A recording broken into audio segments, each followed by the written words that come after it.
I froze at the top of the stairs, my heart pounding in my chest.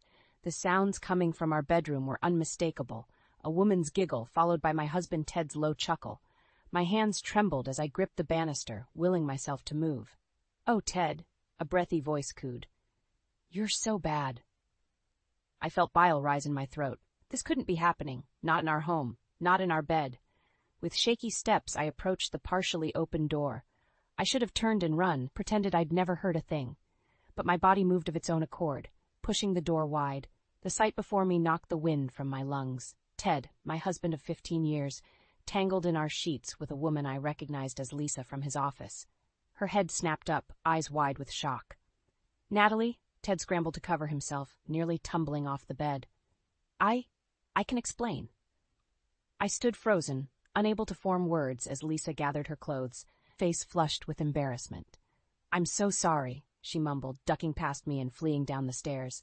The slam of the front door jolted me back to reality. I turned to Ted, who was hastily pulling on his pants. "Explain?" I finally managed, my voice barely above a whisper. "Explain how you could do this to me? To our family?" Ted ran a hand through his disheveled hair. "Natalie, please, it's not what you think." "Not what I think." My voice rose, anger finally breaking through the shock. "I just caught you in bed with another woman, in our home." "Keep your voice down," Ted hissed. "The boys might hear." I laughed bitterly. "Oh, now you're worried about the boys? Where was that concern when you were screwing your coworker?" Ted's face hardened. "Maybe if you paid more attention to me instead of obsessing over the kids all the time, this wouldn't have happened." His words hit me like a slap. "Are you seriously blaming me for your affair?" "It's not an affair," Ted insisted. "It was a mistake, a one-time thing." "Don't lie to me," I spat.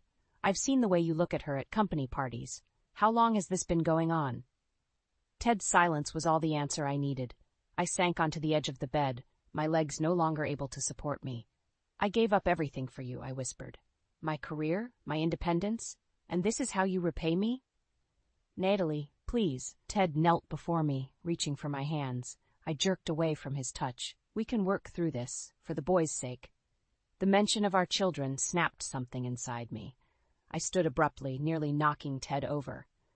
"Don't you dare use our sons as an excuse," I snarled. "You should have thought about them before you invited that woman into our bed." I stormed out of the room, Ted's pleas falling on deaf ears. In a daze, I found myself in the kitchen, gripping the edge of the counter as sobs racked my body. The sound of small feet on the stairs made me hastily wipe my eyes. 10-year-old Jake appeared in the doorway, his younger brother Ethan close behind. "Mom?" Jake's brow furrowed with concern. "Are you okay? We heard yelling."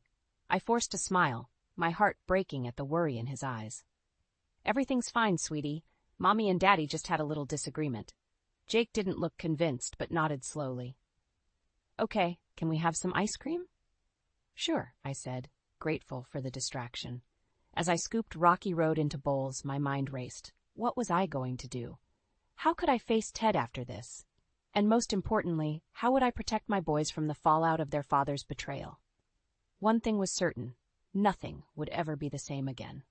I stared at the framed photo on my nightstand, a reminder of happier times.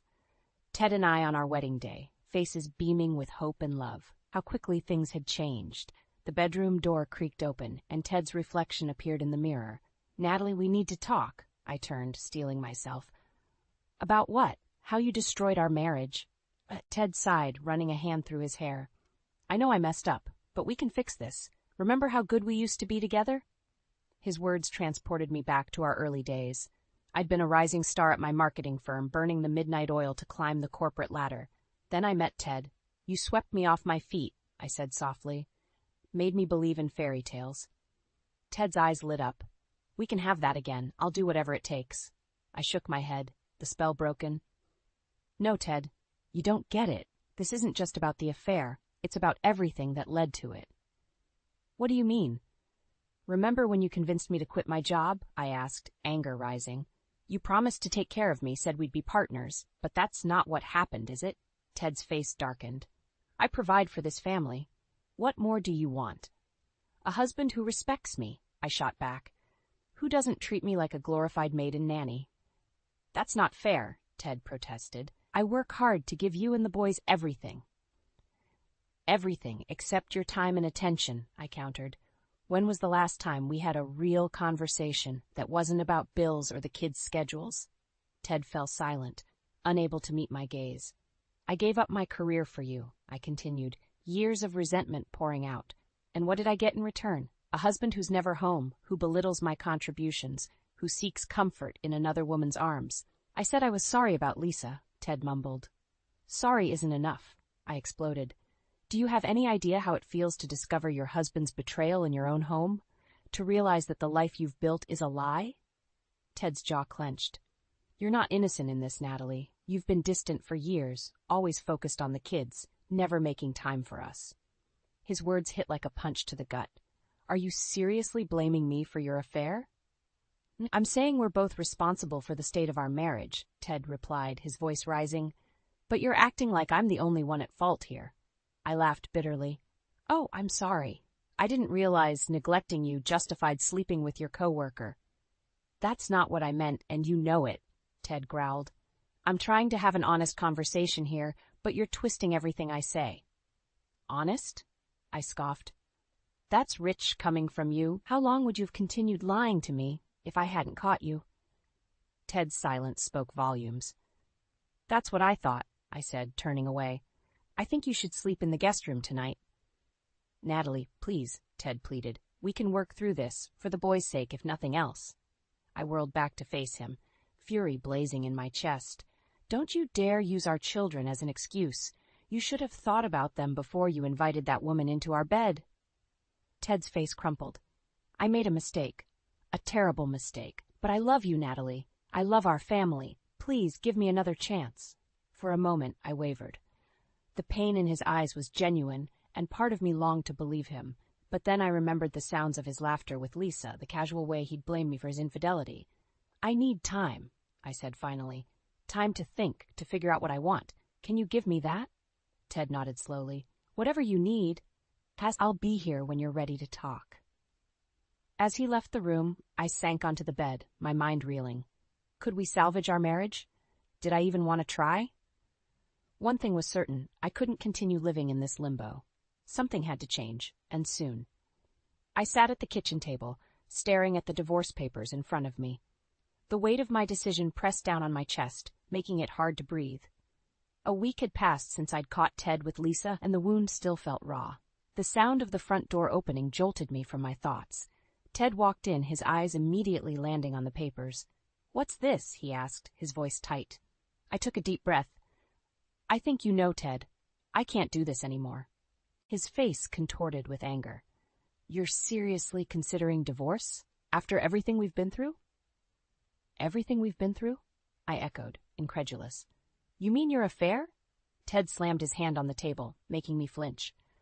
For God's sake, Natalie, I made a mistake. How many times do I have to apologize? It's not just about the affair, I said, fighting to keep my voice steady. It's about years of neglect, of feeling like I don't matter.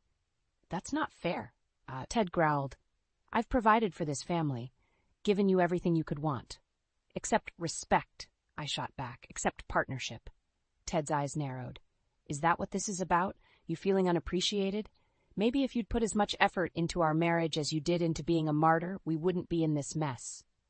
His words hit me like a physical blow. I stood up, hands shaking. Get out. This is my house, Ted sneered. You don't get to tell me what to do. Your house? I laughed bitterly. The one I've kept running while you were off playing house with your mistress? Ted's face flushed with rage.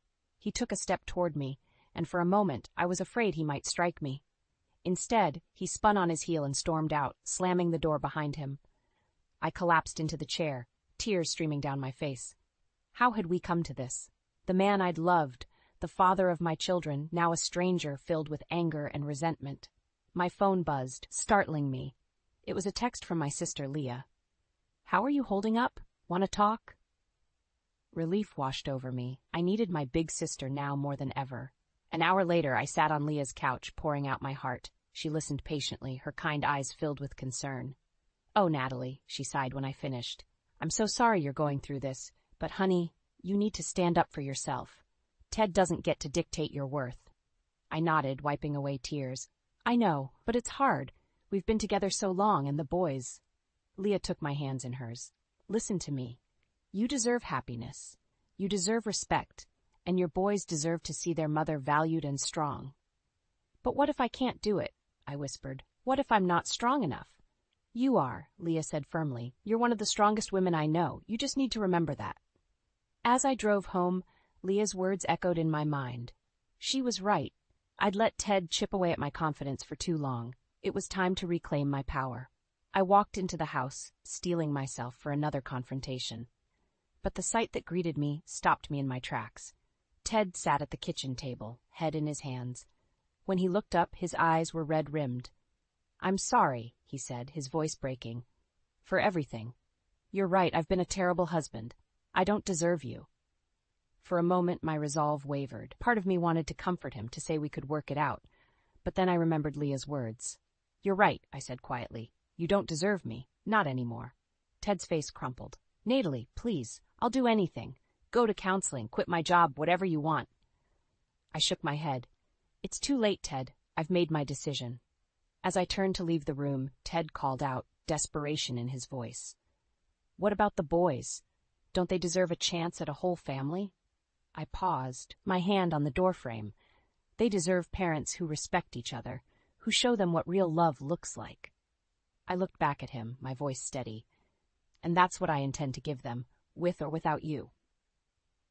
With those words, I walked away, leaving Ted and the remnants of our broken marriage behind. For the first time in years, I felt a glimmer of hope for the future. My future, on my own terms.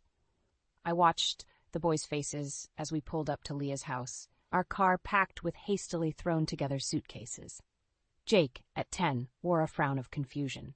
6-year-old Ethan's eyes were wide with excitement at the prospect of a vacation at Aunt Leah's. Mom, why isn't Dad coming? Jake asked as we unloaded the car. I swallowed hard. Dad needs to stay at our house for work, sweetie. We're going to have a little break here with Aunt Leah. Jake's frown deepened, but he didn't press further. I silently thanked God for small mercies. Leah enveloped us in a warm hug as we entered. Welcome, troops. I've got the guest rooms all set up for you. As the boys explored the house, Leah pulled me aside. How are you holding up?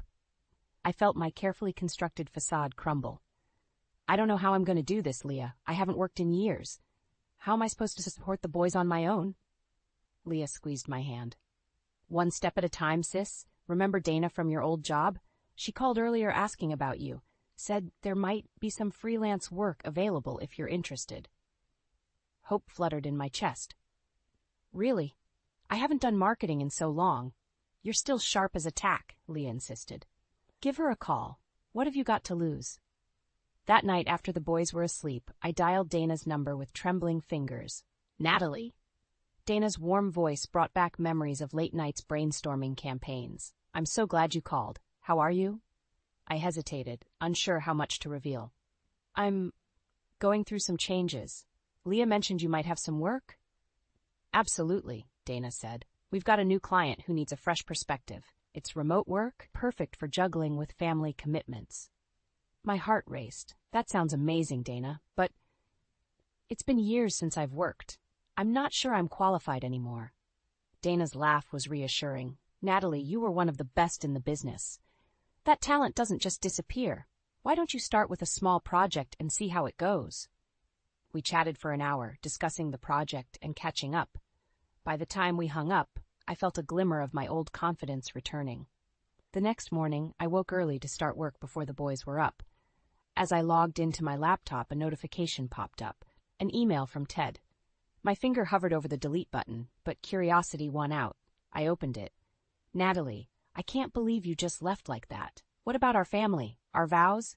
You're abandoning your duties as a wife and mother. The boys need stability, not your selfish whims. Come home immediately, or there will be consequences. Ted, rage boiled in my veins.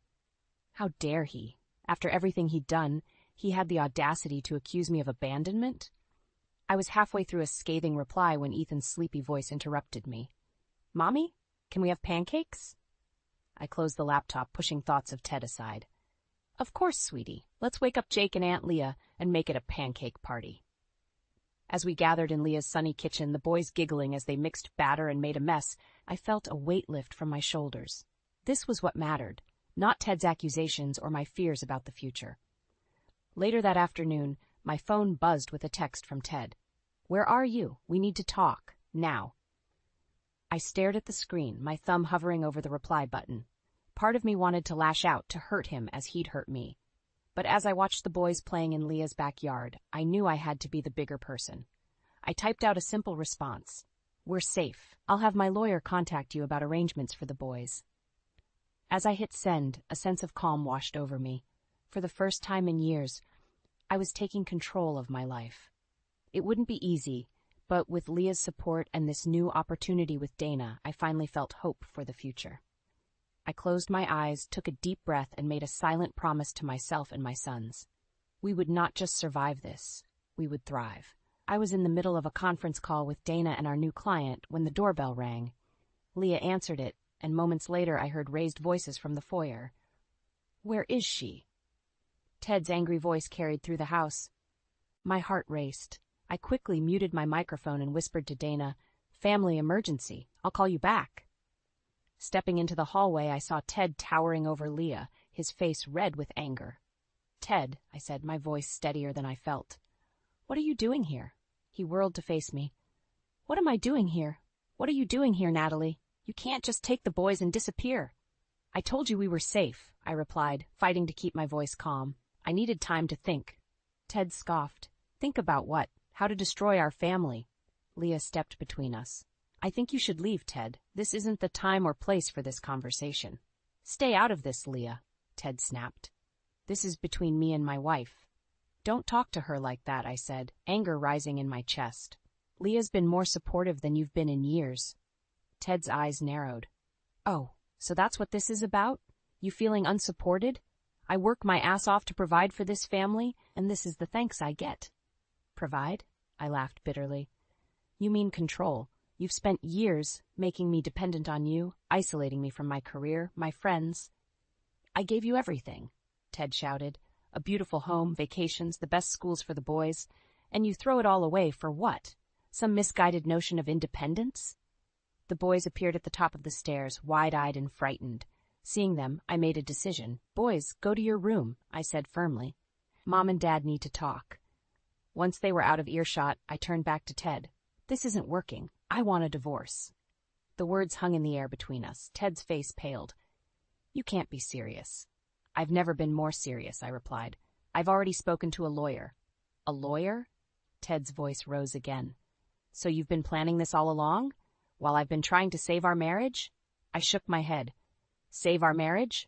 By blaming me for your affair? By trying to control my every move?" "I made a mistake with Lisa," Ted said, his tone softening. "But I love you, Natalie. We can work this out." For a moment, I wavered. Then I remembered the years of neglect, the constant belittling, the way he'd made me doubt myself. "No, Ted," I said quietly. "We can't. It's too late." Ted's face hardened. "Fine. If that's how you want to play it, I'll see you in court. Don't expect to take me for everything I'm worth." "This isn't about money," I replied. "It's about respect, something you clearly don't understand." As Ted stormed out, slamming the door behind him, I felt a weight lift from my shoulders. Leah wrapped me in a hug. "I'm proud of you, sis," she whispered. Upstairs, I found the boys huddled together on Jake's bed. "Is Dad gone?" Ethan asked, his voice small. I sat down, pulling them both close. "Yes, sweetie, Dad's gone home." "Are we going back?" Jake asked. I took a deep breath. "No, honey, we're going to stay here with Aunt Leah for a while. Dad and we need some time apart." "Are you getting divorced?"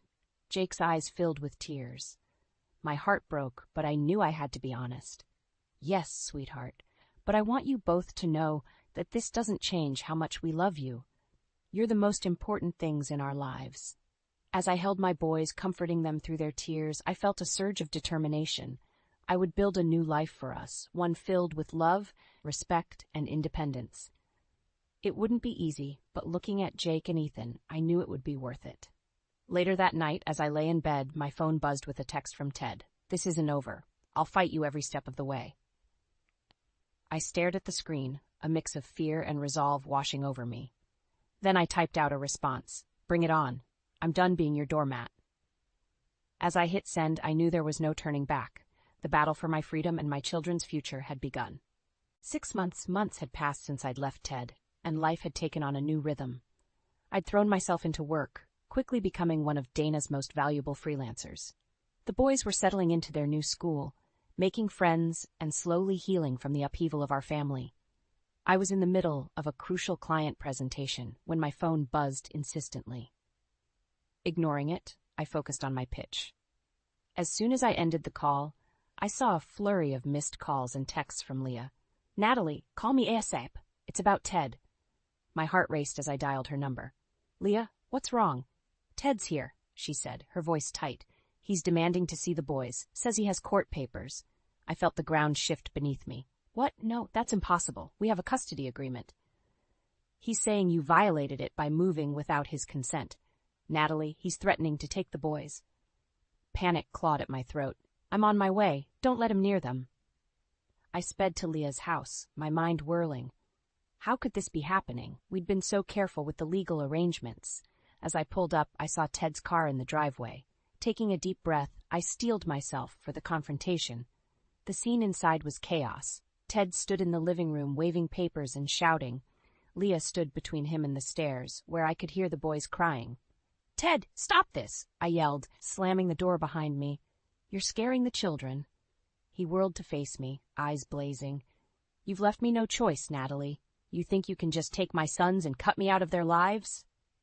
"That's not what I'm doing," I said, fighting to keep my voice steady. "We have an agreement. You see them every other weekend." "An agreement you broke when you moved them without my permission," Ted snarled. "I have rights, and I'm going to exercise them." I snatched the papers from his hand, scanning them quickly. My blood ran cold. He was right. There was a clause about relocating without mutual consent. "This is low, even for you," I hissed, "using the boys as pawns in your game." Ted's face softened slightly. "I don't want to do this, Natalie. Come home. We can work this out."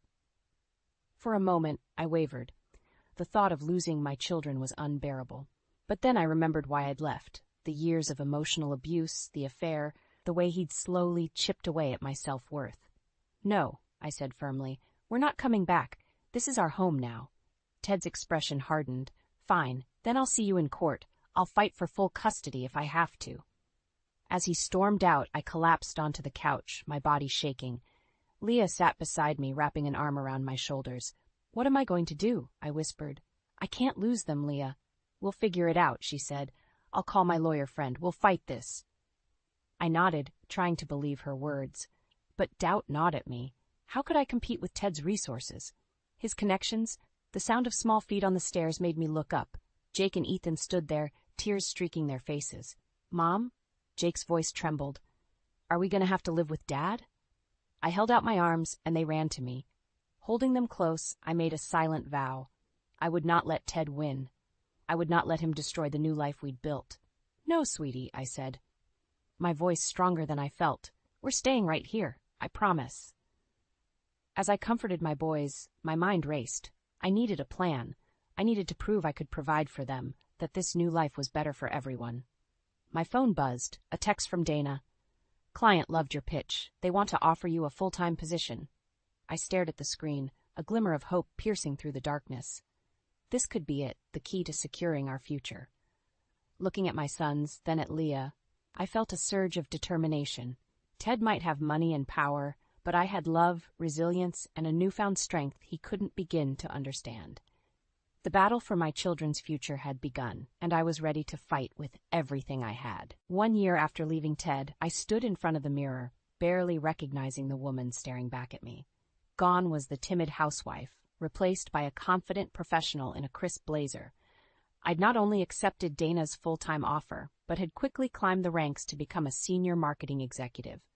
As I adjusted my necklace, a gift from Leah to celebrate my promotion, my phone buzzed. It was a text from my lawyer. "Urgent news about Ted. Call ASAP."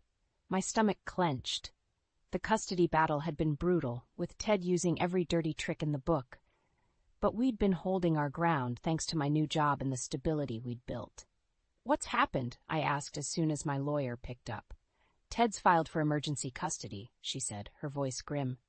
He's claiming you're an unfit mother due to your work schedule. The room spun. What? That's ridiculous. I've bent over backwards to balance work and the boys. I know, Natalie, but he's presenting a compelling case. We need to meet immediately to strategize. As I hung up, Leah appeared in the doorway, concern etched on her face. What's wrong? I filled her in, my voice shaking. How can he do this? After everything he's put us through? Leah's eyes flashed with anger. That bastard. He can't stand seeing you succeed without him. Just then, Jake and Ethan burst into the room, backpacks on and ready for school. Their smiles faded as they saw my face. Mom? Jake asked. Are you okay? I forced a smile. Everything's fine, sweetie, just some work stress. As I hugged them goodbye, my heart ached. How could I tell them their father was trying to take them away? The day passed in a blur of meetings and phone calls. By the time I got home, I was exhausted and terrified. Leah was waiting with a glass of wine and a sympathetic ear. I don't know if I can do this anymore, I confessed, tears streaming down my face. Maybe I should just give in, go back to Ted. Leah grabbed my shoulders. Don't you dare. You've come too far to give up now. Just then my phone rang. It was Dana. Natalie, I hate to do this, but we need you in New York next week for the Johnson pitch. It's make or break for the company. My heart sank. A week away from the boys, right when Ted was pushing for custody. But if I said no, I could lose the job that was keeping us afloat. I'll be there, I said, my voice hollow. As I hung up, Leah looked at me with concern. You can't go. Not now. I have to, I replied. If I lose this job, Ted wins. He'll prove I can't provide for the boys. The next morning, as I prepared to leave for work, Jake appeared in the kitchen, his young face serious. Mom, are you and Dad fighting again? I knelt down, meeting his eyes. Honey, your dad and we're having some disagreements about where you and Ethan should live. Jake's lip trembled. I don't want to live with Dad. I want to stay here with you and Aunt Leah. I pulled him close, fighting back tears. I'm doing everything I can to make sure that happens. I promise. As I watched Jake board the school bus, my resolve strengthened. I couldn't let Ted win. Not when the boys' happiness was at stake. That evening, as I packed for New York, my lawyer called again. Natalie, Ted's lawyer, reached out. They're proposing a settlement. My heart raced. What kind of settlement? Full custody to Ted with visitation rights for you. The room spun. No, absolutely not. Natalie, given your work commitments and the upcoming trip, it might be worth considering. No, I interrupted, my voice steel. I will not give up my children. Tell Ted and his lawyers we'll see them in court. As I hung up, I caught sight of myself in the mirror again. The woman staring back was fierce, determined, and ready for battle. Bring it on, Ted, I whispered. I'm not the woman you married anymore, and I'm sure as hell not going down without a fight. I stood outside the courtroom, my heart pounding. Today was the final custody hearing, the culmination of months of legal battles and emotional turmoil. As I smoothed my blazer, Leah squeezed my hand. You've got this, sis, she whispered. No matter what happens in there, you've already won by becoming the strong woman you are today. I nodded, drawing strength from her words. As we entered the courtroom, I caught sight of Ted. He looked haggard, his once crisp suit rumpled, and his eyes bloodshot. For a moment, I felt a pang of sympathy, quickly replaced by steely resolve. The judge called the court to order, and Ted's lawyer began his final argument. He painted a picture of me as a career-obsessed mother who had abandoned her family. I clenched my fists, fighting the urge to scream out in protest. When it was my turn to speak, I stood tall, meeting the judge's eyes. Your Honor, a year ago, I was a different woman. I had lost myself in a marriage that had become toxic and controlling. But leaving Ted wasn't about abandoning my family, it was about saving it. I gestured to the portfolio my lawyer had submitted. In the past year, I've built a successful career, providing stability and financial security for my children. But more importantly, I've shown them what it means to be strong, to stand up for yourself, and to create a loving home. As I spoke, I saw Ted's face crumple. For the first time, I realized he wasn't just angry, he was broken. The judge listened intently, asking pointed questions about my work schedule and the boys' well-being. When she finally called a recess to consider her decision, I felt drained but hopeful. In the hallway, Ted approached me, his eyes red-rimmed. Natalie, can we talk? Leah started to intervene, but I held up a hand. It's okay, I've got this. Ted and I found a quiet corner. He ran a hand through his disheveled hair. I'm sorry. For everything. I didn't realize how much I was hurting you, hurting our family, until it was too late. I studied his face, seeing the man I'd once loved beneath the anger and bitterness.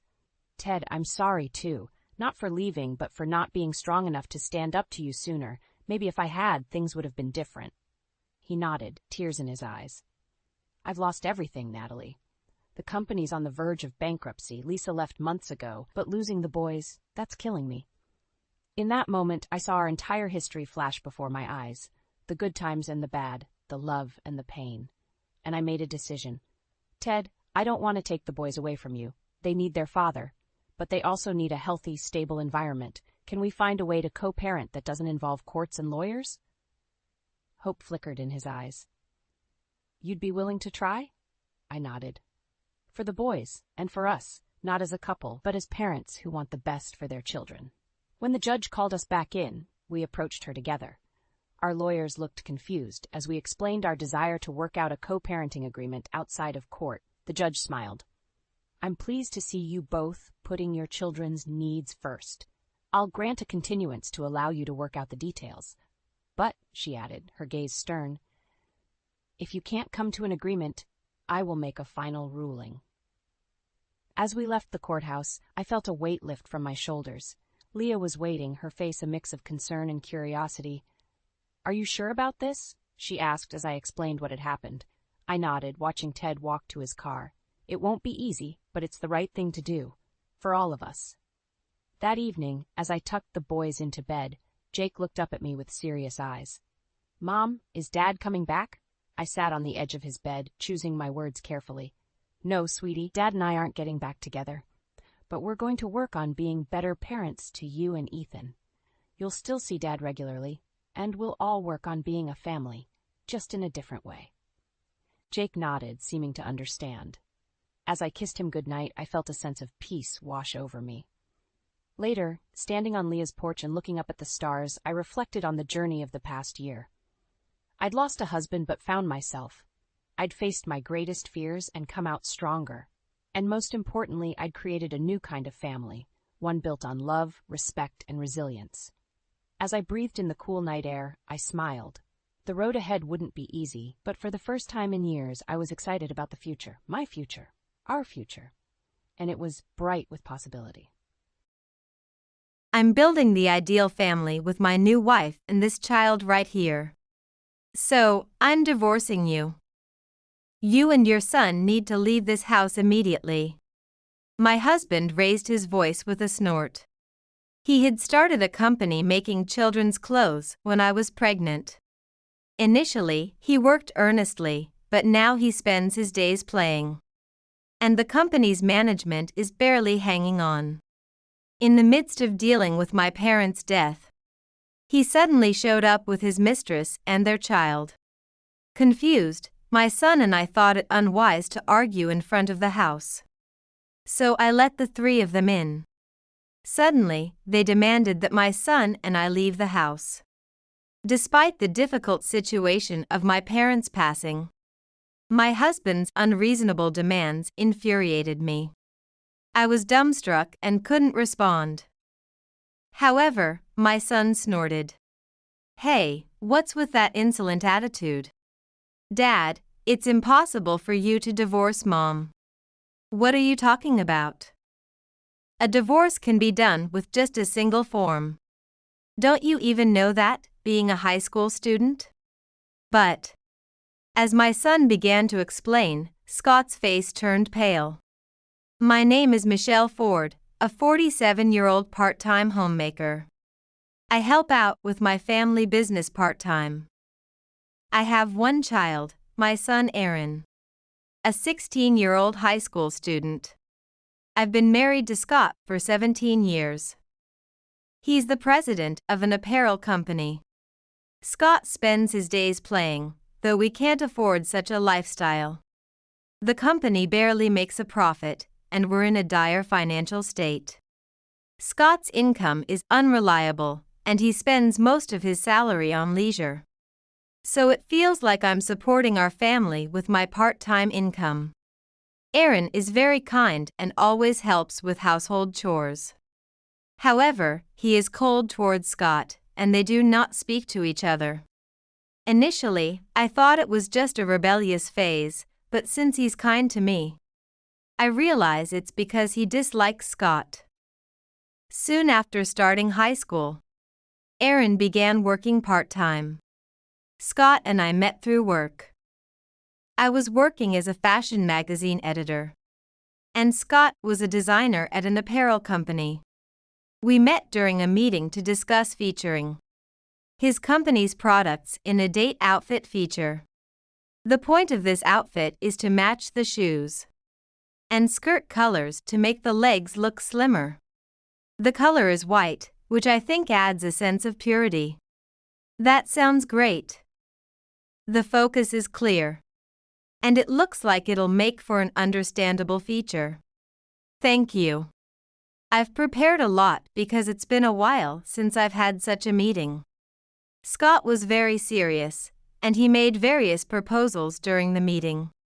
After seeing him, I imagined that building a family with him would lead to a fun future.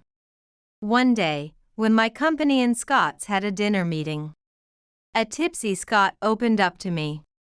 I want to dress my kids in the clothes I design. So, someday, I want to marry a good wife and have her give birth to adorable children. Have you ever designed children's clothes, Scott? Yeah, when I first joined the company, I was in charge of designing children's clothes. That's a wonderful dream.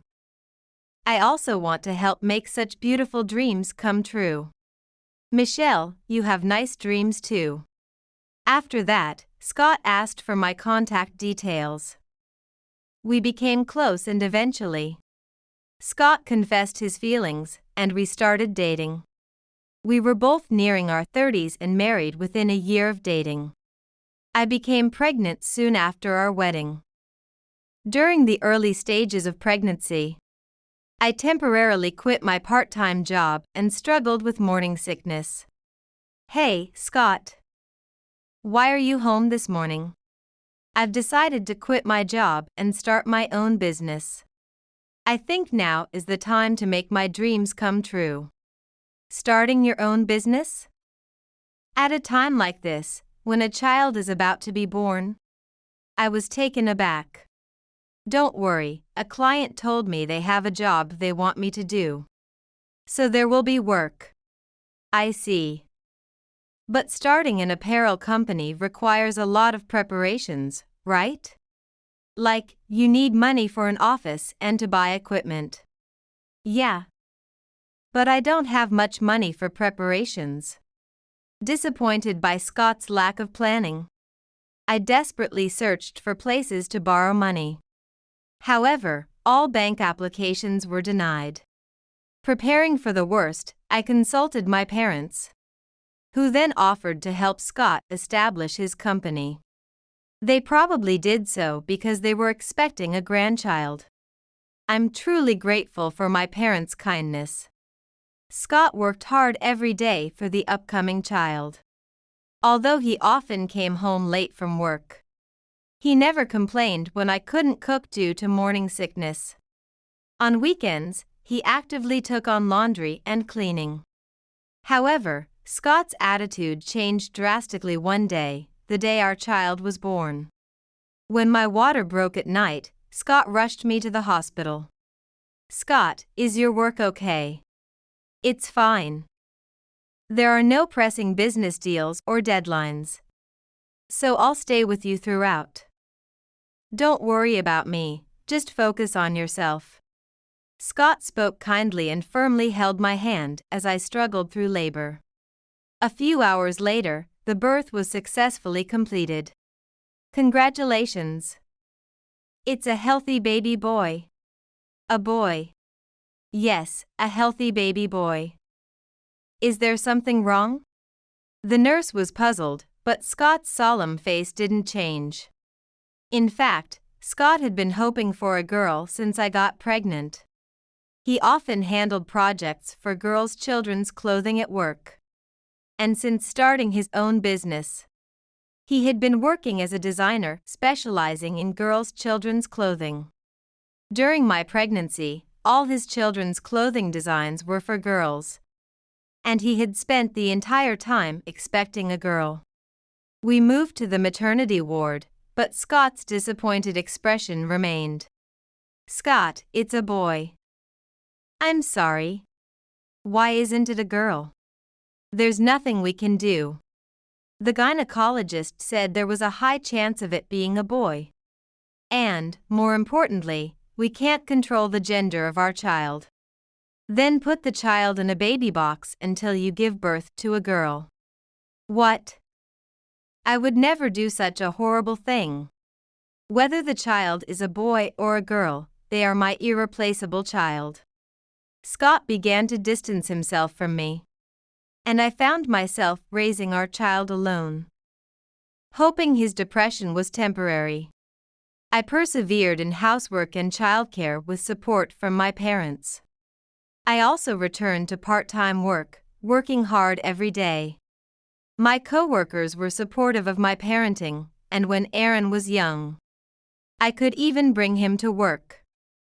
However, as Aaron grew, Scott continued to neglect our family. Eventually, Scott's days away from home increased, as did his late returns. "Dad, I won a gold medal in the summer vacation art competition." "Huh, so? What are you trying to say?" "What do I mean?" "Ah, are you trying to brag that you have more artistic talent than me?" "No, that's not what I mean." "Scott, don't upset Aaron. Why don't you praise him a little?" "Shut up." Fine, it's a nice painting." Scott, clearly in a bad mood, slammed the door shut. His attitude towards Aaron was terrible. And he never participated in Aaron's school events. Whether it was the entrance ceremony, open class, music recitals, or graduation, his father was never present, which made Aaron feel alienated. Over time, Aaron grew to detest his father. Then, a significant turning point arrived. One Sunday, while I was cooking dinner, I received a call from my sister. "Hello, is that you, big sis?" "Michelle. Mom and Dad have passed away." They passed away. The sudden news left me in shock. They had helped us so much since Aaron was born. I hadn't been able to repay them, and I was at a loss for words. Why? They were fine when I saw them at Christmas. They were hit by a car that ran a red light. Can you come to the hospital right now? Scott and Aaron haven't returned yet, so I'll head over as soon as they're back.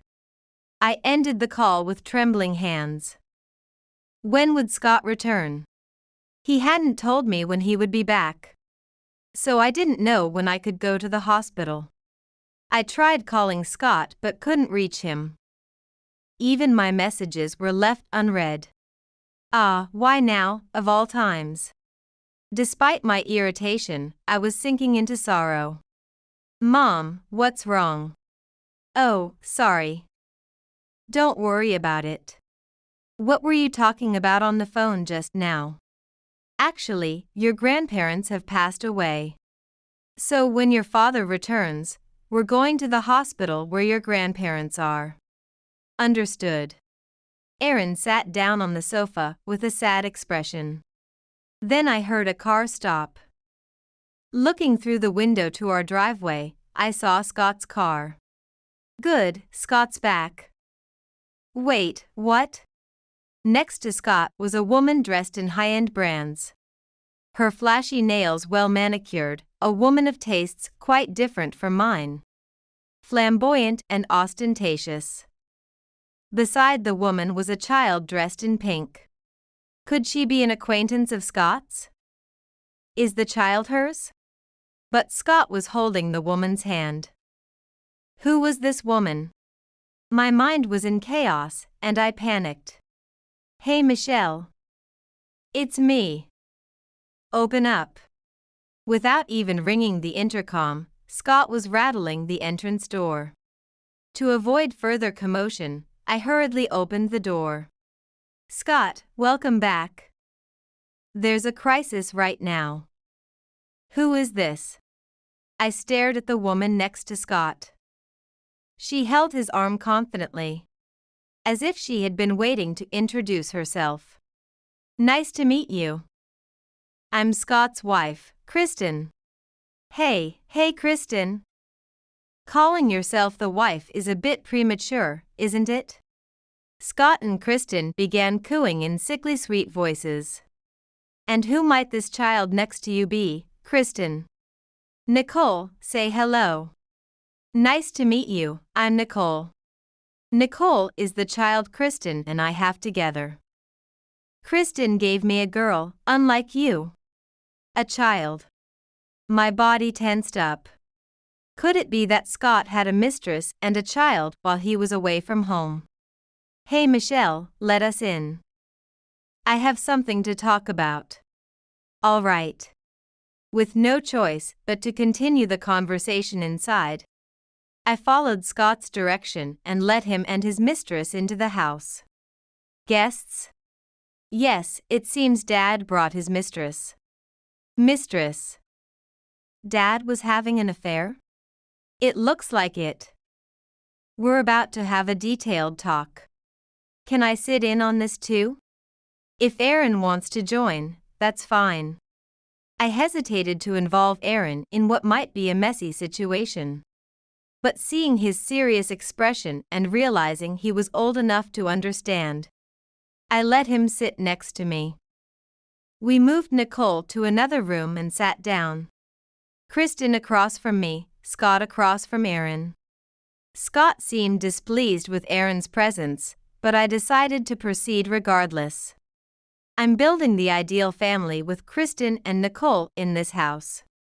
So, Michelle, I'm divorcing you.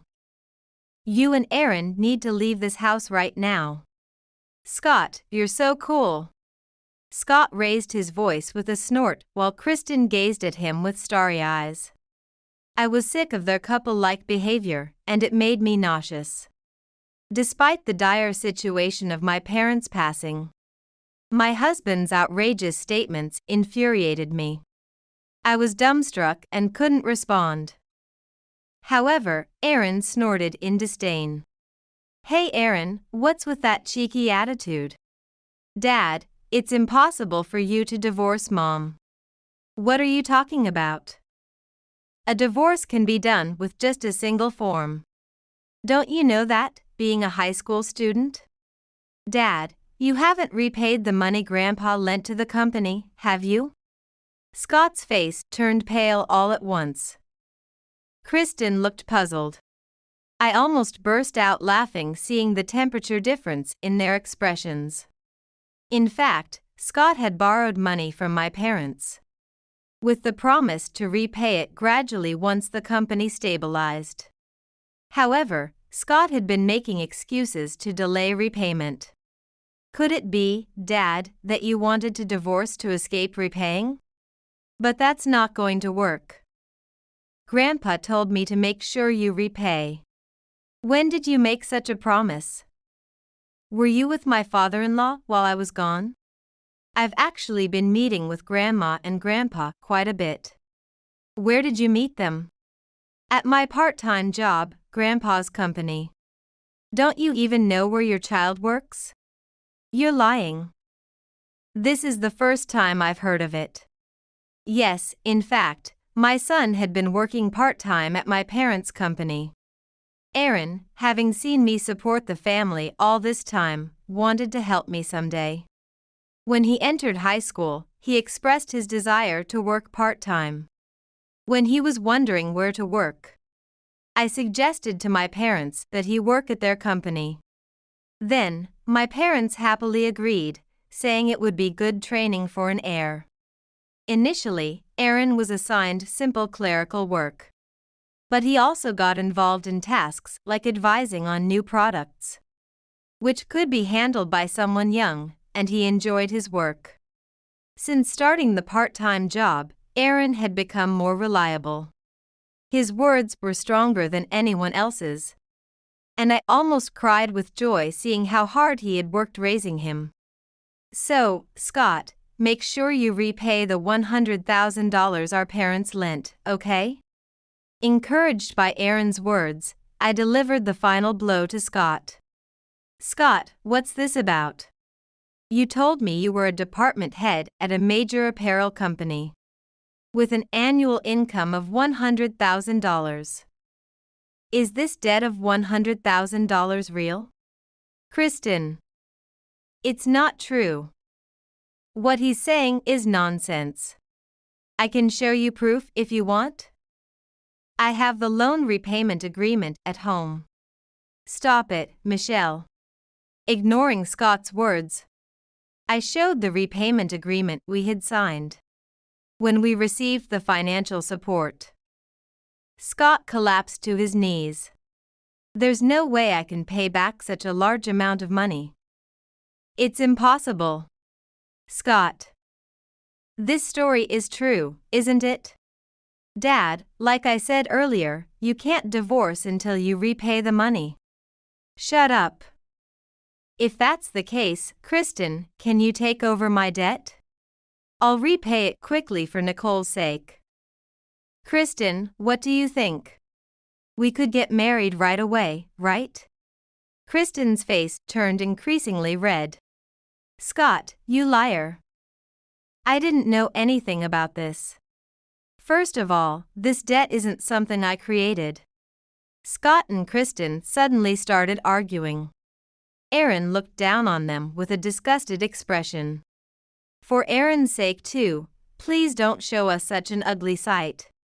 I picked up Nicole, who was in another room, and kicked out Scott, Kristen, and Nicole from the house. Mom, let's hire a detective to claim compensation from Dad. Yes, I'll think about it. I felt proud of my son's dependable appearance. Then I made a phone call. Hello, it's me.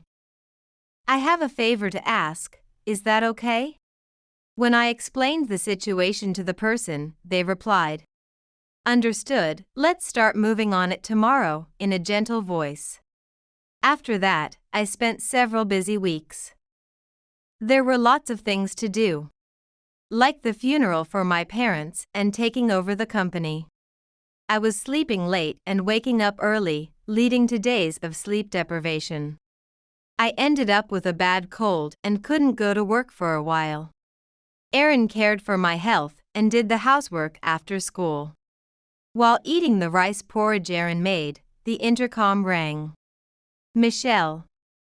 Open up quickly. I staggered to the entrance and slowly opened the door. What's the matter, Scott? Why did you come all of a sudden? My company has been leveled. Where did my company go? Company? What are you talking about? There's no such company. Did you do something? You shouldn't just get rid of the company I started for my dream. Despite feeling unwell, Scott grabbed me by the collar. As I was coughing, he seemed to realize something and suddenly pushed me away. I stumbled and fell to the floor. What, a cold? Don't spread your filthy germs to me, disgusting. Isn't that a terrible way to treat Michelle? I think it's very rude. Tracy. Emerging from the back of the room was my sister Tracy. She has always been strong on justice and very strict with people who do not keep promises or rules. Since Aaron was born, Scott had become slovenly and was quite afraid of my sister. Why are you in the house?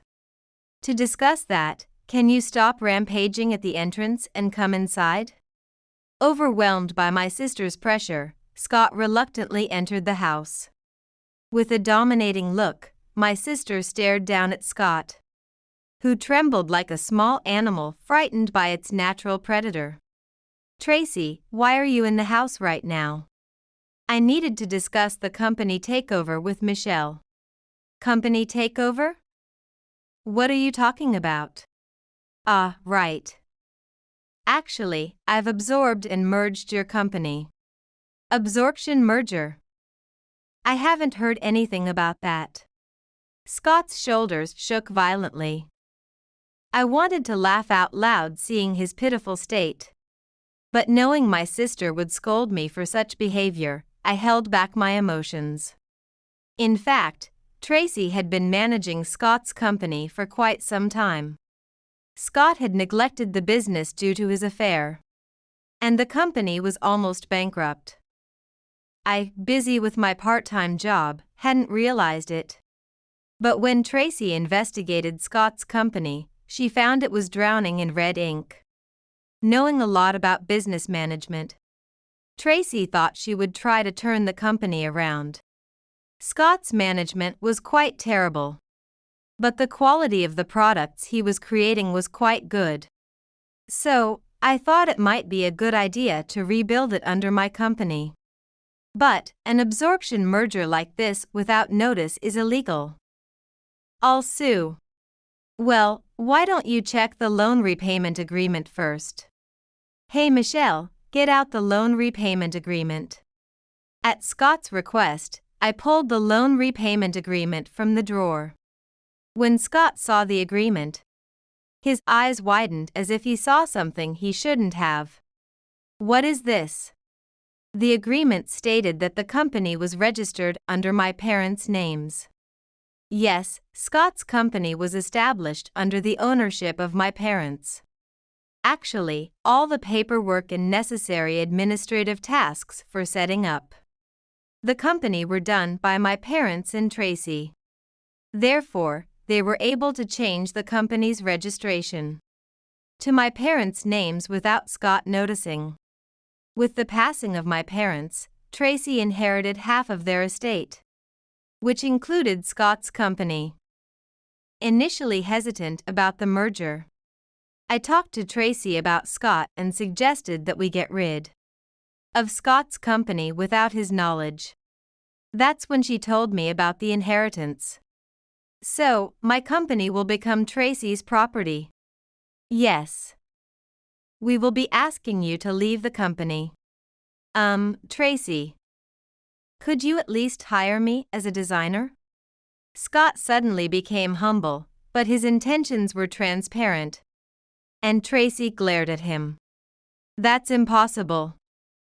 This strategy was to get rid of you, so hiring you is out of the question. So, does that mean I'll be unemployed? Yes, well, good luck. Scott stood there, dumbfounded. By the way, I have something to show you, Scott. I pulled out several photos from an envelope. The photos showed Kristen enjoying walks to hotels and shopping with men who were not Scott. Moreover, the companions were different in each photo. Some older than Scott, some younger. When I first saw these photos, I was fed up with Kristen's irresponsibility. Scott looked at the photos in shock. Kristen, you're walking with a man who isn't me. This isn't some kind of composite, is it? Actually, I hired a detective agency to catch your affair. It turned out Kristen was involved with multiple men. She might be something of a sugar baby. So, Nicole's father might not be me. It seems so. The detective said it wasn't you. Maybe you should get a DNA test. Seeing Scott about to cry, I decided to deliver the final blow. Scott, I can no longer be with you as a wife. I want a divorce. Also, I'll need compensation, child support for Aaron, and the repayment of the capital that my parents fronted, totaling about $150,000. I can't pay that kind of money, Michelle. Please, give me another chance. It's impossible. I've completely lost feelings for you. As Scott broke down crying on all fours, Tracy looked on blankly. Scott, no matter how much you struggle, it's hopeless. The damage you've done to Michelle can't be resolved with money. So, you must take responsibility at the very least. Crying, Scott turned to Tracy. Then shakily sat back down and slowly began to sign the divorce papers I laid out. After that, Scott incurred significant debt to pay the compensation and funds owed. Initially, I thought about allowing him to pay in installments. But Aaron advised against it.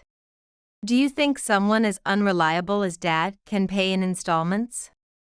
He'll definitely default. Realizing he was right, I demanded payment in full, as Aaron suggested.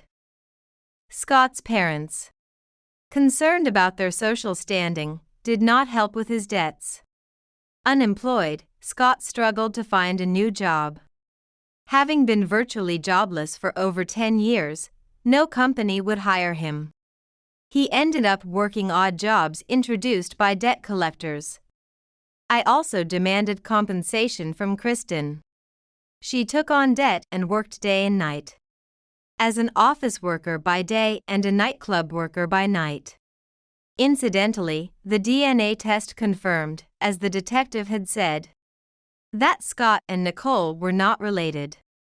Now, I run the company Tracy handed over to me, with Aaron helping with new product proposals. Mom, I want to use softer materials for our next product. That's a great idea. Let's try it.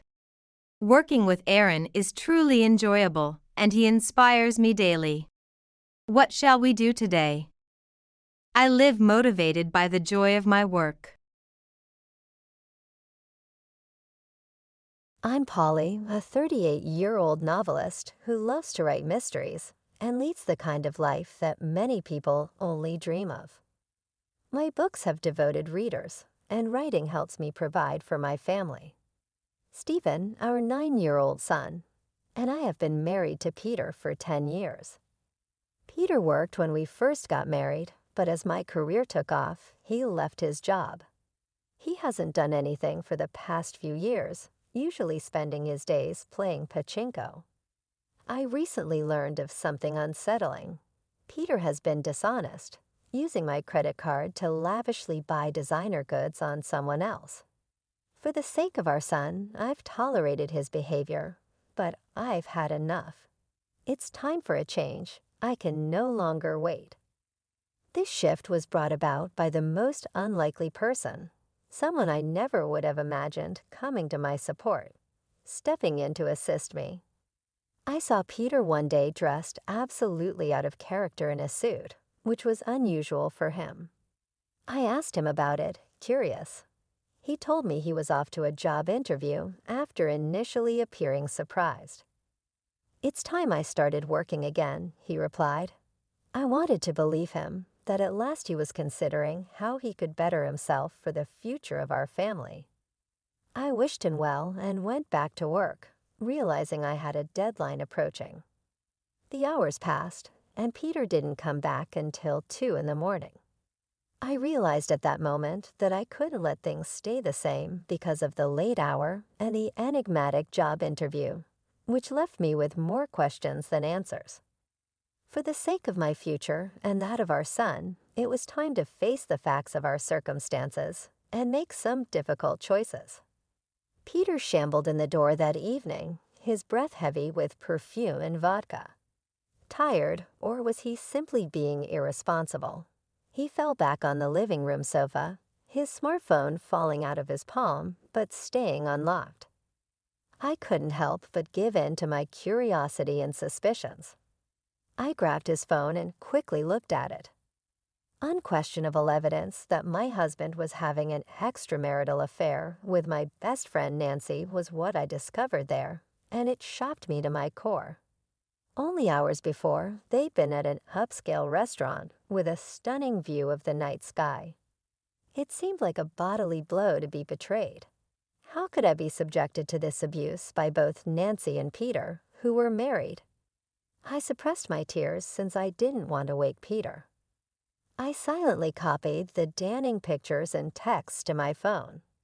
I had to gather myself and carefully consider what to do next. As if nothing had happened, I questioned Peter about his night the next morning. "Peter, let's talk about yesterday. Despite your claim to have had an interview, you arrived home somewhat late. What took place?" His eyes darted away, giving off an uneasy vibe as he searched for an explanation. "I ran into a friend after the interview, and we went out for drinks," he stated. He denied it when I questioned him about the identity of the acquaintance. "Catherine, just some dude. I mean, do I really need to explain everything?" I bit my frustration back and said nothing.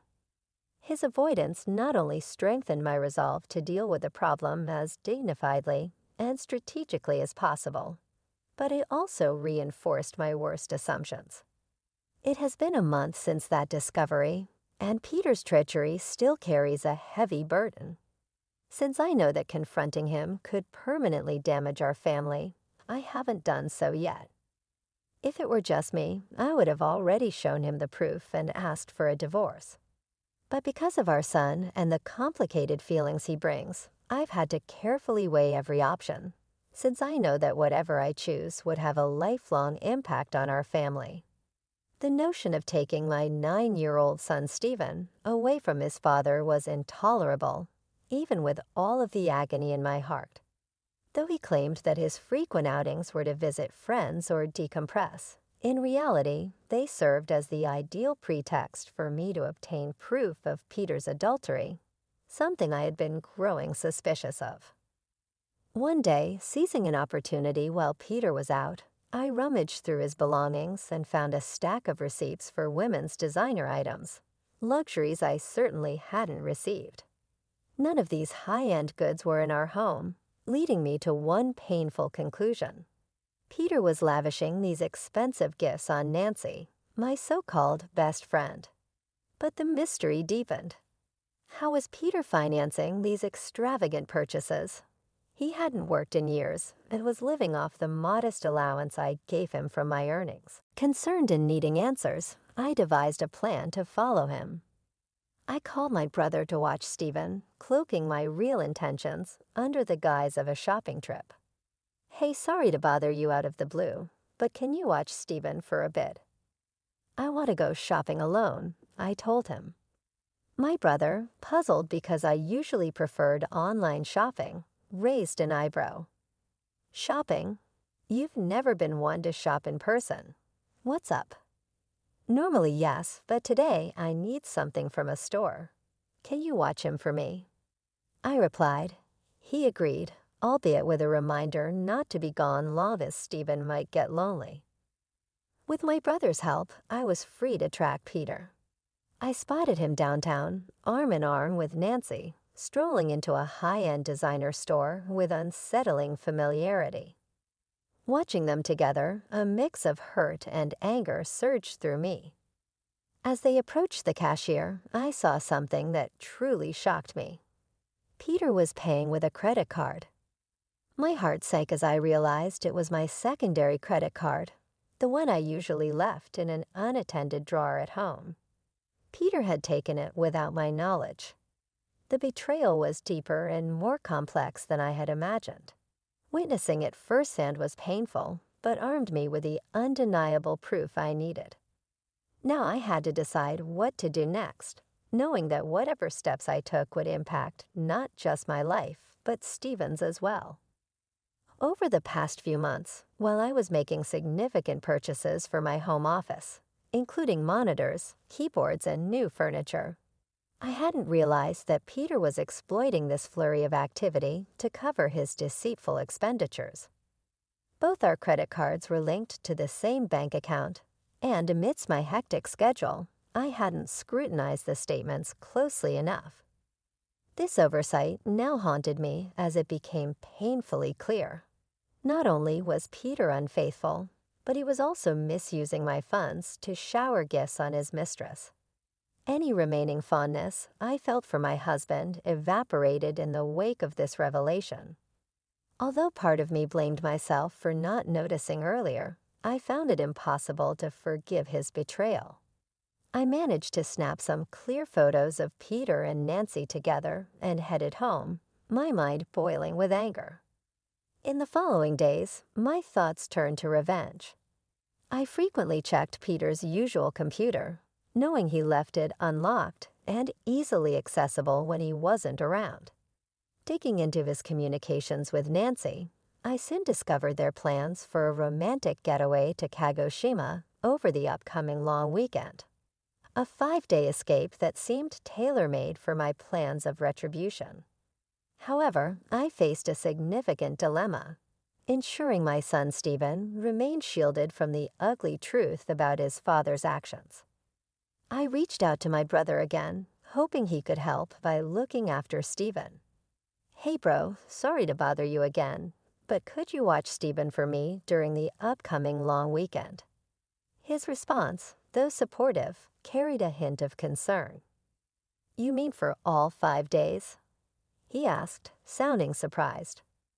Before I could reply, he added firmly, "Catherine, stop trying to handle everything on your own. Peter's cheating on you, isn't he?" I was taken aback by his directness. "How did you know?" I asked, my voice a mixture of shock and curiosity. "I heard it from Stephen," he revealed. Hearing my son's name in this context was a jolt. Despite his young age, Stephen had sensed something was amiss with his father. This complicated things further, as it meant Stephen was more aware of the situation than I had hoped. Now I had to navigate not only my response to Peter's betrayal, but also how to protect my son from the emotional fallout.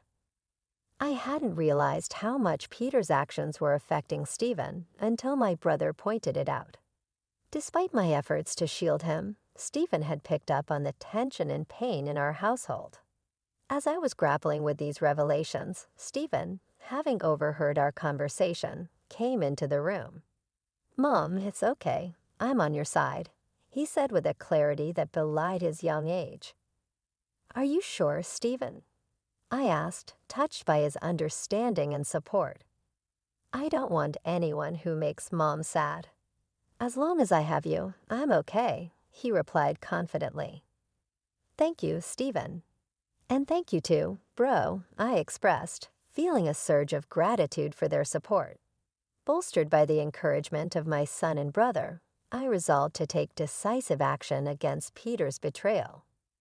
We began planning our move to a new home to coincide with Peter's planned getaway with his mistress. With my brother's assistance, we discreetly packed our belongings whenever Peter was out. The night before the long weekend, as Peter buzzed with excitement for his upcoming trip, I decided it was time to confront him and perhaps give him one last chance to explain himself. "Peter, what's with the suitcase? Why are you packing?" I inquired as he shuffled things around. "Oh, this? I'm going on a trip with a friend starting tomorrow," he answered nonchalantly. "A trip? Did you mention anything about that?" It seems like a last-minute decision, I probed, hinting at my knowledge of his misuse of the allowance I gave him. My husband's annoyance was palpable as he tried to dismiss my questions. "Don't talk to me about it anymore, Catherine," he snapped. I lowered my voice, pressing him further. "Are you going on this trip with just a friend?" My tone caused him to flinch, his shoulders tensing as he realized the depth of my awareness. His reaction confirmed my suspicions, and I knew what I had to do next for myself and Stephen. Despite his obvious deceit, Peter tried to dismiss my concerns with a lie. "You've been nagging me a lot lately, Catherine," he said, trying to justify his secretive plans as a mere trip with a friend. "Have a good time." I retorted, my voice heavy with sarcasm. "Yeah, I'm excited for our new home," I said as I left the room. Deep down, if Peter had been honest with me, I might have considered resolving our issues more amicably, perhaps negotiating some alimony and child support even despite his infidelity. After all, there was a time when he was my pillar, supporting me when my novel struggled to find readers. I didn't want to hold on to hatred or resentment towards him. However, given the extent of his deception, I couldn't just stand by for the sake of my son and my future. Ending the relationship had become inevitable. There was no merit in preserving ties with someone so repeatedly dishonest. The next morning, by the time I woke up, Peter had already left for his trip. I checked the drawer immediately and, unsurprisingly, found my credit card missing. I promptly called the credit card company, reported the card as lost, and blocked any further transactions. As I was handling these logistics, my son Stephen woke up and greeted me with a bright smile. "Mom, today's the day, right?" he asked eagerly. "Huh?" I was momentarily confused. "We're moving to our new home today, right?" His eyes were alight with excitement. "That's right, Stephen. I've canceled the credit card, and now it's time for us to move on to our new home," I confirmed, feeling a mix of relief and anticipation. "Yeah, I'm excited for our new home," he exclaimed. With my brother's invaluable assistance, our move went smoothly. As we settled into our new environment, the sense of a fresh start was empowering. Stephen's enthusiasm and resilience reminded me that no matter how challenging the circumstances, a new beginning was not just possible, but also filled with potential. As we settled into our new home, I felt a sense of renewal wash over Stephen and me. Meanwhile, my husband's belongings were sent off to a location he had specified, marking a clear division in our lives. That tranquility was briefly interrupted the next day. While we relaxed in our new surroundings with my brother by our side for support, my phone rang. It was Peter. "Hello, Catherine. Is that you? Could you transfer me some money? I spent more than I planned, and now I need some extra cash," he said, clearly unaware that I had frozen the credit card he usually misused. "Didn't you say you were going to stick to your allowance?" I asked, my tone sharp. "Come on, don't say that. I can't enjoy my trip if you do that," he complained. "Aren't you with Nancy?" I retorted, cutting straight to the heart of the matter. Peter seemed taken aback. "What are you talking about? Who's Nancy? What's going on with the card?" "It's pointless to play dumb." "Your lies aren't working," I snapped, my patience worn thin. "It's clear you've been cheating on me with my best friend Nancy. Did you think you wouldn't get caught?" "This isn't what it looks like. It's not cheating." He tried to justify himself, his voice desperate. My anger flared, fueled by his feeble attempts to deflect blame. With my brother and son within earshot, I no longer held back my fury. "Stop making excuses. You have a family, yet you chose to have an affair and misuse someone else's credit card. Do you realize how low you've sunk?" "Catherine, let's calm down," Peter attempted to soothe the situation. "Calm down? How can I stay calm when I'm speaking to the person who betrayed his family so thoughtlessly?" My voice rose, an outpouring of emotions I had contained for far too long. The call ended with those unsparing words, leaving a heavy silence in the room. My brother placed a reassuring hand on my shoulder, and Stephen looked up at me, his young face a mixture of confusion and concern. This moment, painful as it was, marked the beginning of a new chapter for us, one where we could move forward from the deception and hurt. Overwhelmed with a mixture of disgust and resolve, I made my feelings brutally clear to Peter. "Let me make this clear. I have no intention of forgiving you or offering any help. You and the woman you cheated with can go straight to hell. Don't you dare show your face in front of me or Stephen ever again." With those final words, I hung up the phone, abruptly ending the call. Shortly after, Nancy, the woman he cheated with, called me. Her voice was tinged with demand. "Catherine, what are you doing?" she asked sharply. "Nancy, long time no see. How's your trip with your best friend's husband going?" I retorted, my words dripping with sarcasm. "Shut up. Explain yourself," she snapped back. "What are you talking about?" she asked, feigning ignorance. "Don't play dumb. You sent Peter's belongings to my house, didn't you?" During our move, I had strategically shipped all of Peter's belongings to Nancy's house, fully aware that she was the other woman. Since Nancy was married, her husband was bound to be at home when the delivery arrived. I had included a detailed letter explaining the situation, ensuring that her husband would understand the full extent of our spouse's betrayal. As I shouted at Nancy over the phone, barely containing my rage, she blurted out, "Are you serious?" My husband found out, and he's furious. "Isn't that expected? You're having an affair even though you're married. My supposed best friend did such a disgraceful thing. You're the worst. I'm incredibly disappointed in you." I fired back. "Excuse me?" She responded, taken aback. "I think that's my line. You were the one having an affair with my husband. Do you think I'd forgive you for that? Who showed disrespect first, Nancy?" "I wasn't serious. It was just a fling." "There's no way I'd settle for a jobless loser like him." She tried to minimize her actions. "Whether you were serious or not doesn't matter to me," I replied coldly, cutting through her excuses. The betrayal had severed any ties of friendship we had, leaving only the stark reality of her deception. I informed her bluntly, "I'm divorcing Peter, and your affair is a fact that I won't forgive. I'll be demanding the maximum compensation from both of you, so be prepared."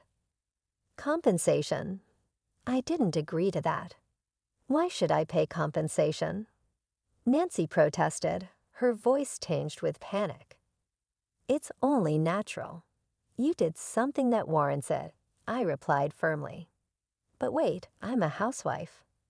"I can't afford to pay compensation," she stammered. "That's for you to figure out. Maybe you can ask your husband for help, though I doubt he'll be inclined to assist you now," I said coldly.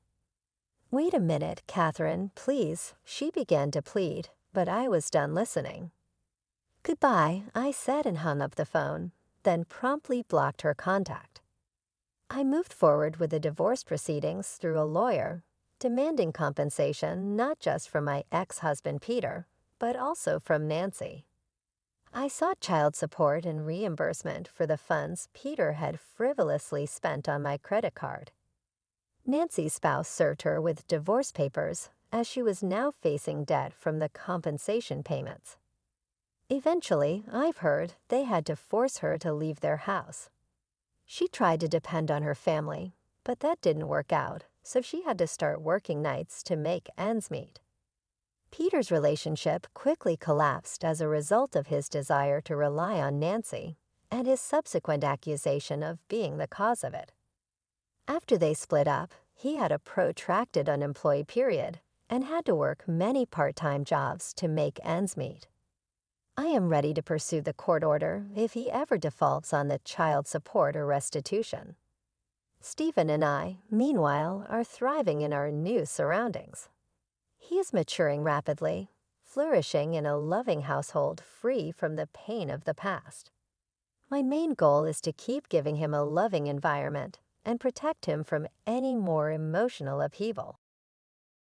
I remember the exact moment my world shattered. It was a Tuesday afternoon, ordinary in every sense, until Ethan, my 10-year-old son, dropped the bombshell. "Mom, I locked the basement door," he said, his voice innocent, unaware of the chaos he had just unleashed. My heart skipped a beat. The basement, Nathan's sanctuary, the place he retreated to every evening, claiming he needed time for his woodworking projects. But today, he wasn't alone. Today, my sister Rachel, the golden child in our family, the one who could do no wrong, was with him. They thought they were clever, sneaking around while I was supposed to be out with Ethan. But fate, it seemed, had other plans. My name is Claire Montgomery. At 32, I thought I had my life figured out. A stable marriage to Nathan, my college sweetheart, a beautiful home in the suburbs, and our son, Ethan. I had always wanted a bigger family, but life and my relationship with Rachel had made me reconsider. Growing up, it was always Rachel this, Rachel that.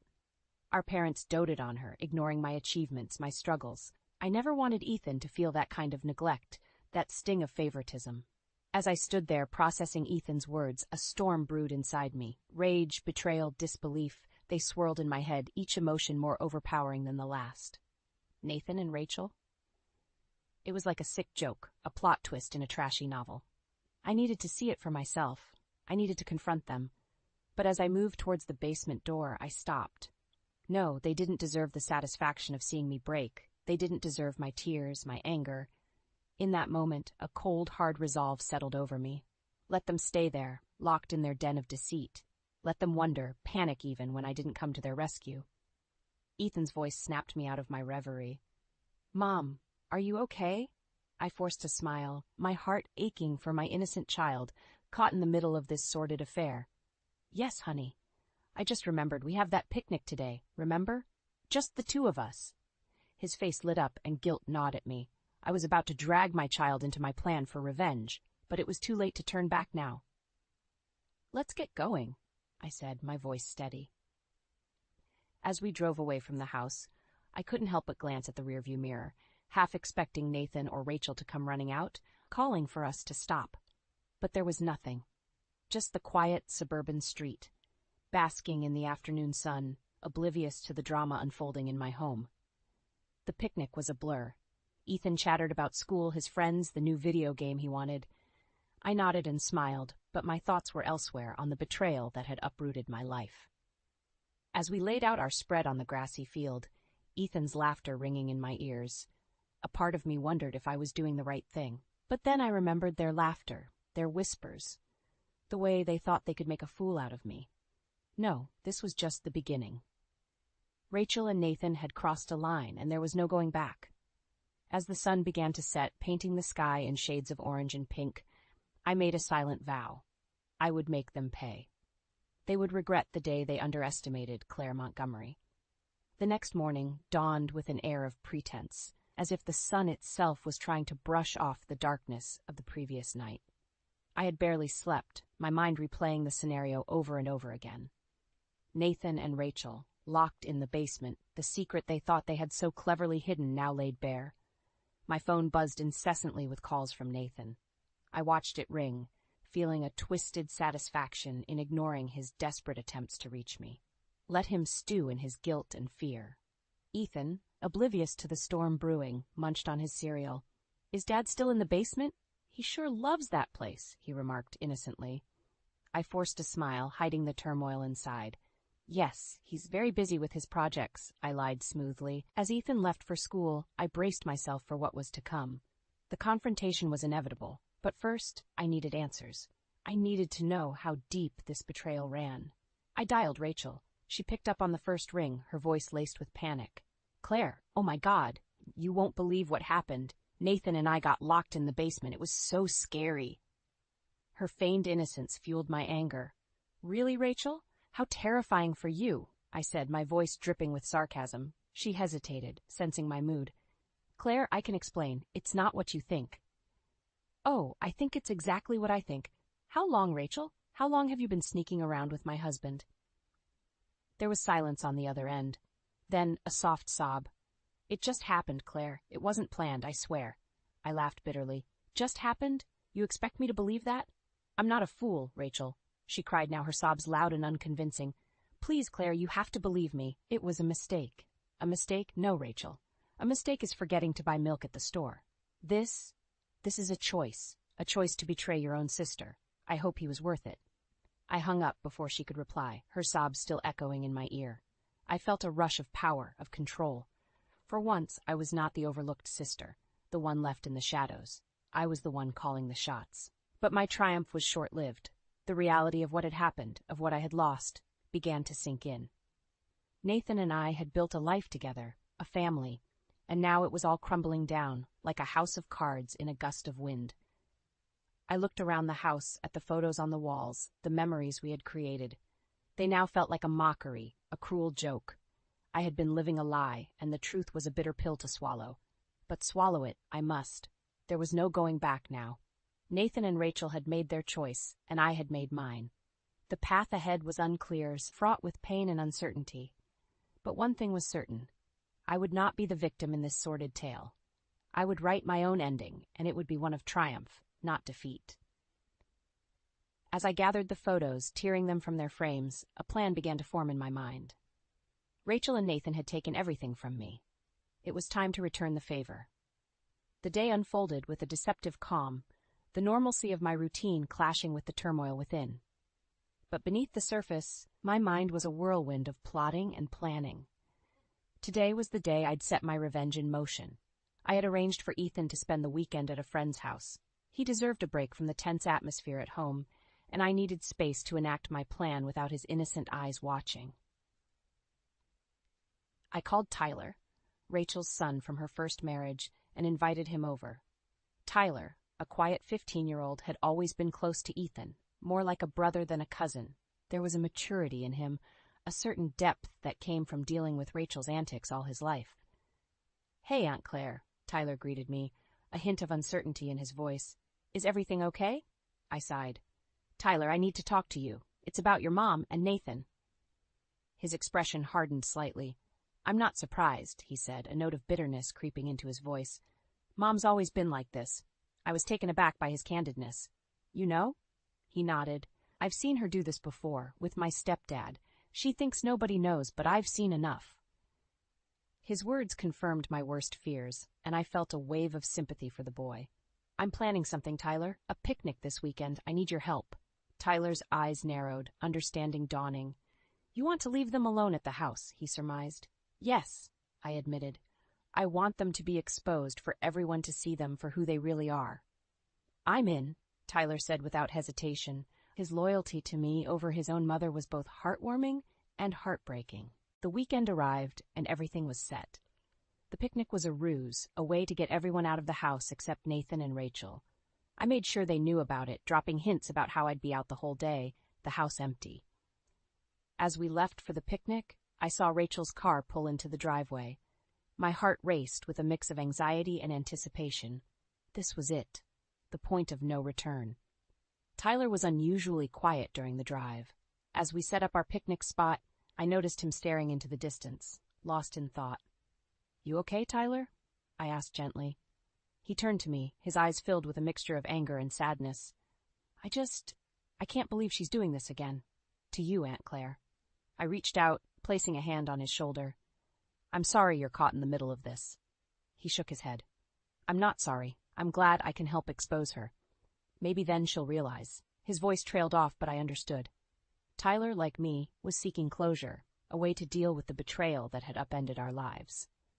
As the day wore on, I found myself checking my phone constantly, waiting for the call or message that would signal the unraveling of Nathan and Rachel's deceit.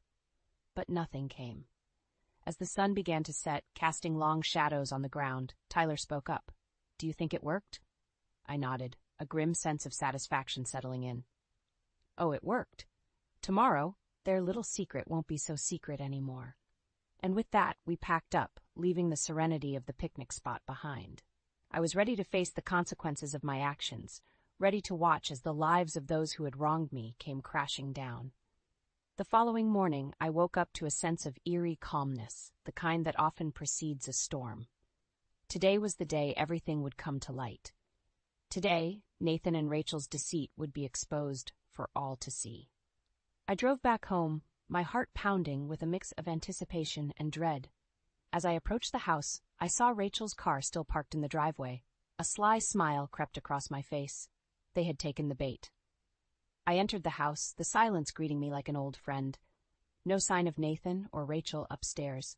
I made my way to the basement door, my steps deliberate. The moment of truth was upon us. As I opened the door, the scene that unfolded before me was more satisfying than I had dared to hope.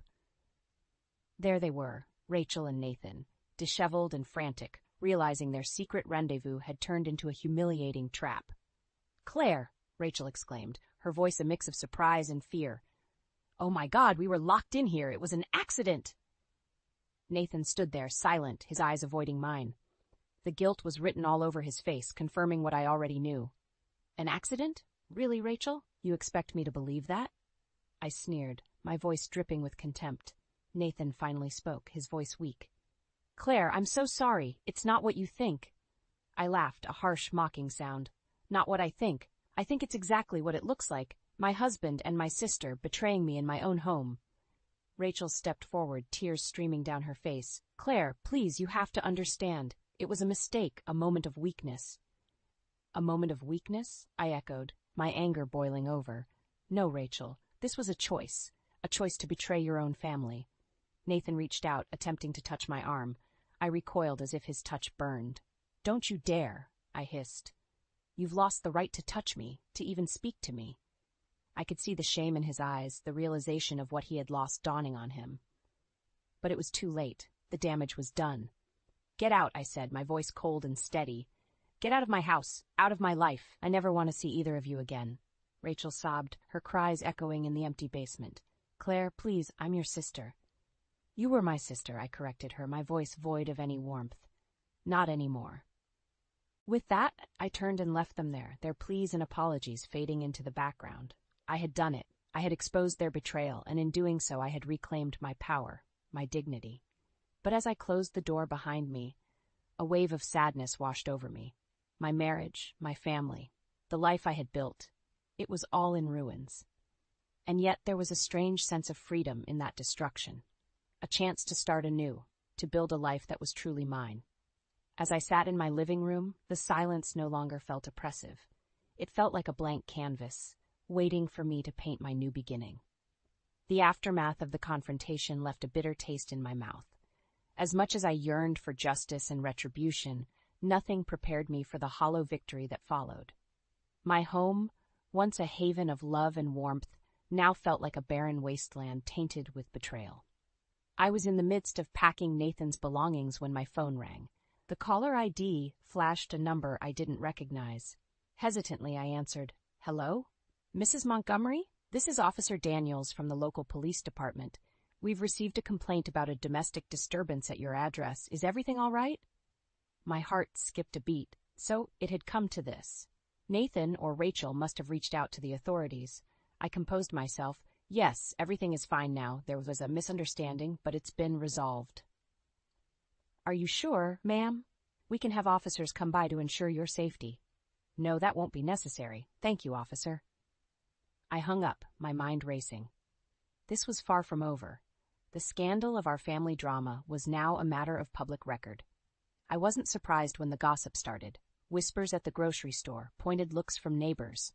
The once friendly community had its claws out, ready to pounce on the latest piece of juicy news. But I refused to be cowed. I walked with my head held high, refusing to give in to the shame that others expected me to feel. I was the victim, but I refused to play that role in their sordid drama. The real blow came a few days later. Tyler came to visit, his face etched with worry. "Aunt Claire, I heard my mom and Nathan are spreading rumors about you, saying you locked them in the basement out of jealousy." Anger flared within me. Jealousy? They have the audacity to twist the story? Tyler nodded, his eyes filled with anger.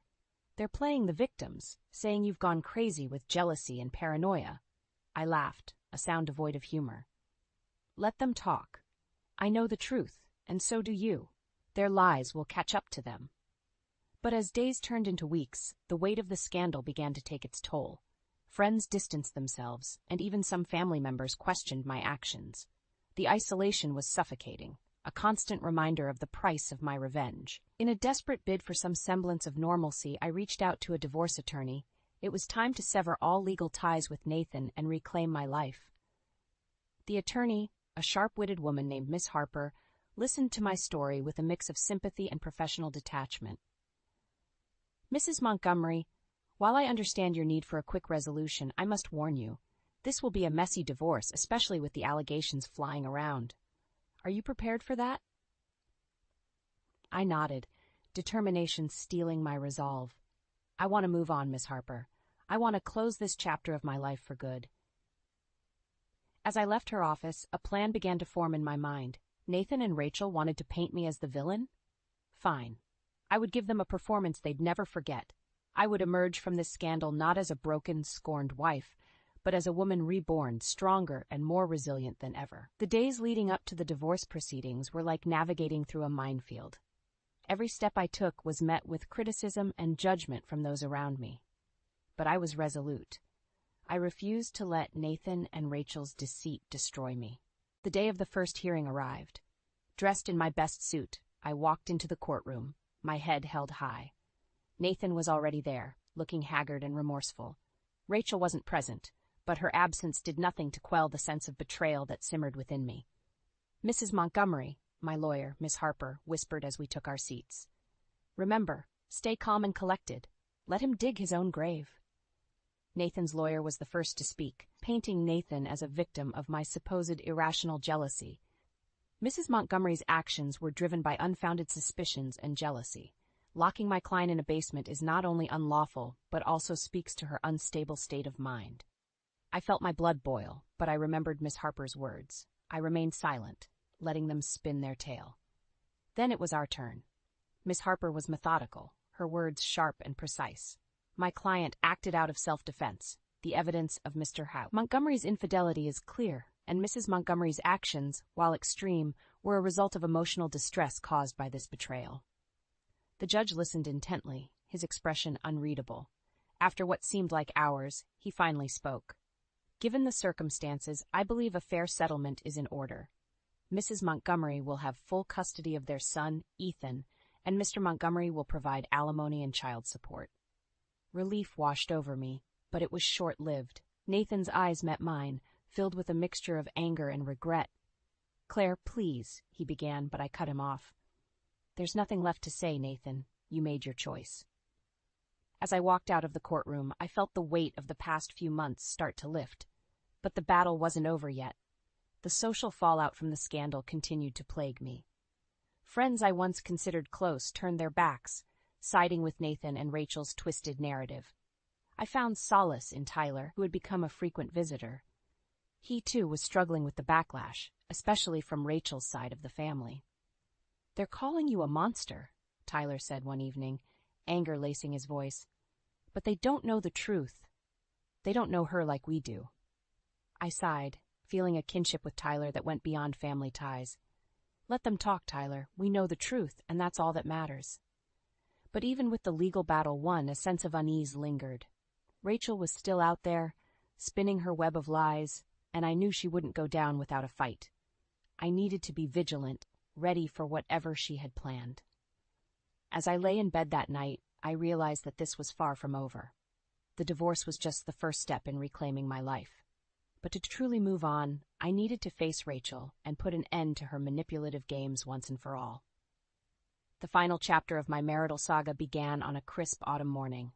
The leaves had turned a fiery orange, mirroring the burning resolve within me to confront Rachel and end this once and for all. I had arranged to meet her at a local cafe, a neutral ground where we could talk without the shadows of the past looming over us. As I waited, my mind raced with the possible outcomes of this confrontation. Rachel arrived, her demeanor a mixture of defiance and nervousness. "So you wanted to see me?" she began, her voice laced with a feigned casualness.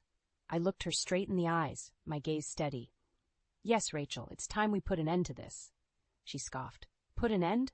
Claire, you've ruined everything. Your paranoia, your crazy accusations."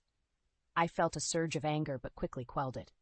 "No, Rachel, you ruined everything. Your selfishness, your betrayal. You destroyed our family for your own desires." Rachel's facade cracked, her eyes flashing with anger. "You think you're so perfect, don't you? Always playing the victim. But you're not innocent in all this. You pushed Nathan away, and I was there for him." I shook my head in disbelief. "You call sleeping with my husband being there for him? You're delusional, Rachel." The conversation escalated, each word we exchanged sharper than the last. But as the argument wore on, I felt a strange sense of detachment. This was no longer about winning an argument or proving a point. This was about closure. Finally, I leaned back, my decision clear in my mind. "You know what, Rachel? I'm done. I'm done letting you and Nathan dictate my life. I'm moving on, and I suggest you do the same." Rachel's face twisted into a sneer. "Move on? After everything you've done?" "Yes, move on," I affirmed.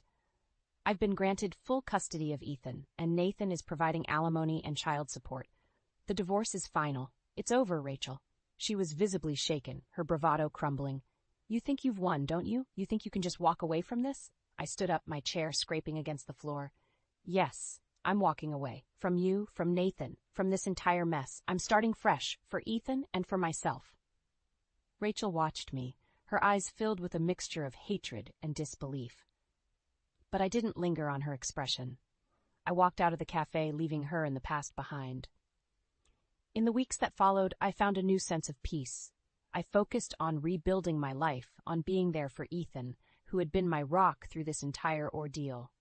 We moved to a new neighborhood, a fresh start away from the judging eyes and whispered rumors. I landed a new job, found new friends, and for the first time in a long time, I felt hopeful about the future.